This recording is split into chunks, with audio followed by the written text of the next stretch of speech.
We are a week or so away from the launch of Falcon and the Winter Soldier on Disney+, but many Marvel fans are still reflecting on the events of WandaVision. And now that it's over, those behind the show can talk about it more freely. I'm struck by some recent reveals by Matt Shakman, who talks about how things shifted over the course of production, with the series at one point being 10 episodes long, but also COVID interrupting things which caused cuts, additions and rewrites. There are a few points here that I thought were interesting from Shakman on Kevin Smith's podcast, The Scripts Changed. Things were constantly changing and getting re-broken, especially a lot of the real-world stuff in finale, Shakman said. One of the real-world things that got left behind was the entire micro-subplot about the witness that Agent Jimmy Woo was there to find in the first place. Though it was mentioned when he first arrived, that plotline was ultimately dismantled and never returned to, one of the things that got lost amidst all the changes, it seems.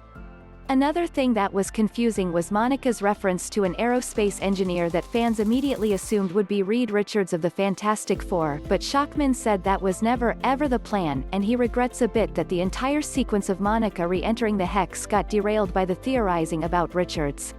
This wasn't a cut, but rather an addition, as the aerospace engineer line was added later to provide context for the rover, but was never meant to be a Richards tease at all. Finally, the most detail Shakman gives about a cut in WandaVision is an entire deleted sequence that explains why Darcy and Monica barely did anything in the finale. Once upon a time there was supposed to be a whole sequence where the two of them, along with Ralph, Tommy and Billy, went into Agatha's basement to steal the Darkhold. And then they would have been met with a surprise. They go down to get the book and they're reaching for the book and the rabbit hops up in front of the book, he said. And they're like, oh, it's Señor Scratchy, he's the best.